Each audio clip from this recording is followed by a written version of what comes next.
नमस्कार दोस्तों, आपका स्वागत है चमत्कारी टोटके में। आज हम आपको बताने जा रहे हैं महाशिवरात्रि की कथा। महाशिवरात्रि के महा उपाय क्या हैं? दोस्तों, हर शिव भक्त को महाशिवरात्रि का बेसब्री से इंतजार रहता है। हिंदू पंचांग के अनुसार फागुन माह के कृष्ण पक्ष की चतुर्दशी तिथि को महाशिवरात्रि मनाई जाती है। इस साल महाशिवरात्रि शनिवार 18 फरवरी को मनाई जाएगी।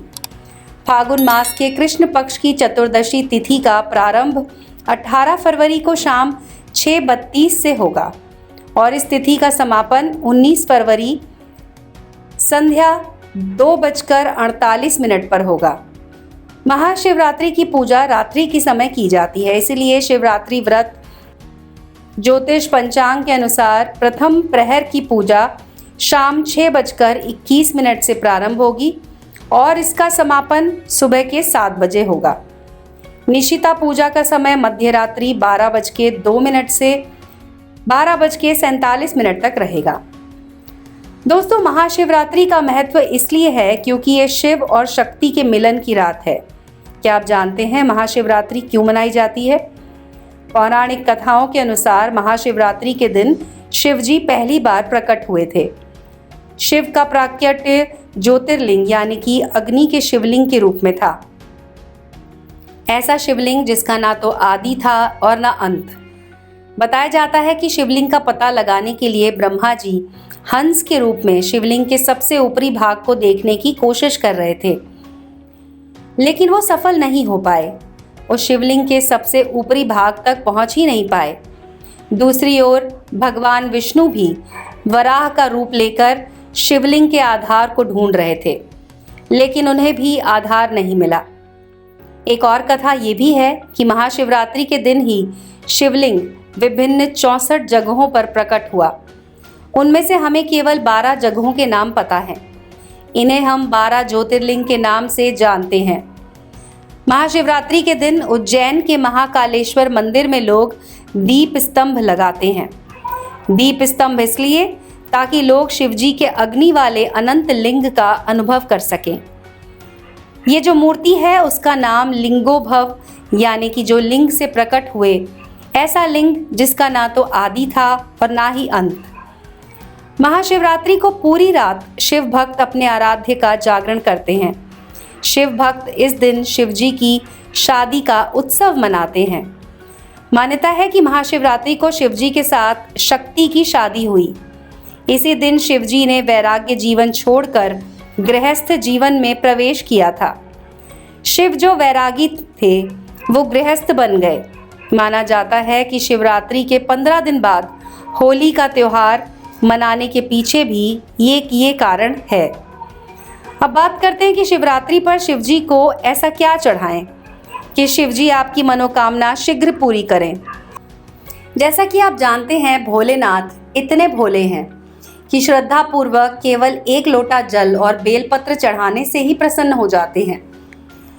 लेकिन समुद्र मंथन में 14 रत्नों के साथ हलाहल नाम का विष निकला था। हलाहल विष की वजह से सृष्टि के सभी प्राणियों का जीवन खतरे में पड़ गया था। उस समय शिवजी ने ये विष पी लिया था, लेकिन उन्होंने विष को गले से नीचे नहीं जाने दिया। विष की वजह से शिवजी का गला नीला हो गया और उनका एक नाम नीलकंठ पड़ गया। विष के असर से शिवजी के शरीर में तेज जलन होने लगी, गर्मी बढ़ गई। इस गर्मी से मुक्ति के लिए शिवजी को ठंडा जल चढ़ाने की परंपरा शुरू हुई। भोलेनाथ को ठंडक देने वाली चीजें ही विशेष रूप से चढ़ाई जाती हैं ताकि शिवजी को विष की गर्मी से शांति मिलती रहे। महाशिवरात्रि के दिन भगवान को भांग चढ़ाने का विशेष महत्व है।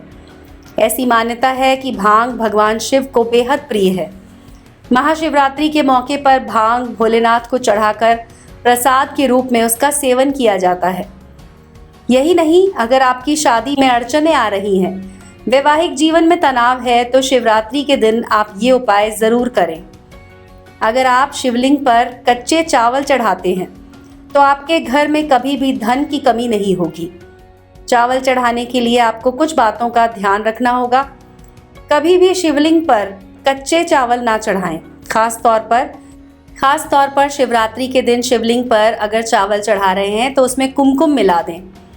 इससे आपके जीवन की आर्थिक समस्याओं को खत्म करने में आपको आसानी रहेगी। अगर आपके घर में बेवजह धन की हानि होती है तो शिवरात्रि के दिन आप चावल के कुछ दानों के साथ 1 रुपए का सिक्का चढ़ा दें।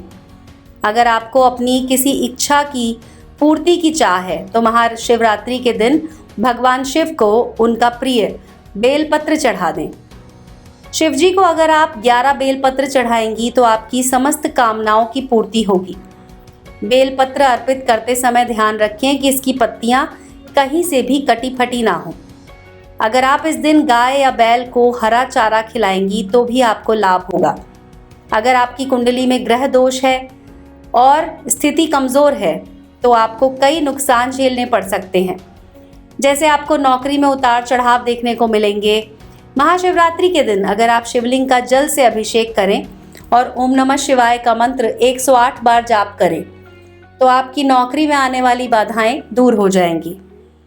वैवाहिक जीवन की समस्याओं को दूर करने के लिए शिवरात्रि के दिन पति और पत्नी एक साथ रुद्राभिषेक करें और अच्छे जीवन की कामना करें। इस उपाय से आपके जीवन की समस्याएं दूर होंगी।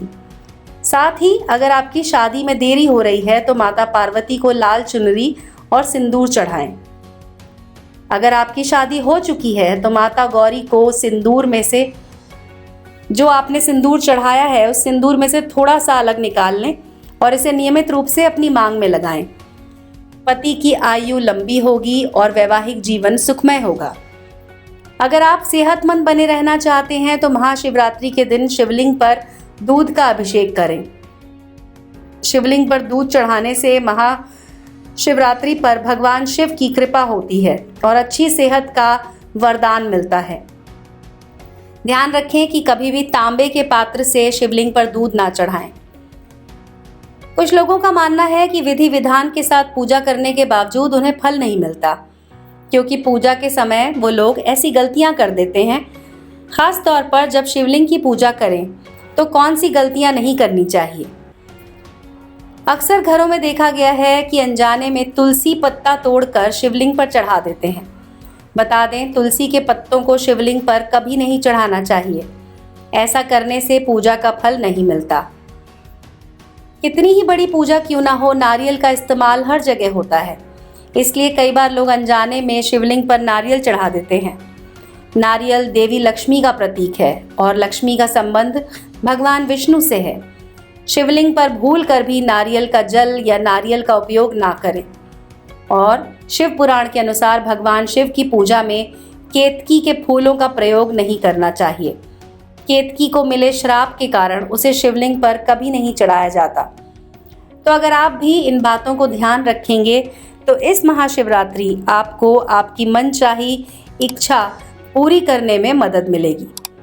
आज के वीडियो में बस इतना ही दोस्तों, मिलेंगे अगले वीडियो में। धन्यवाद।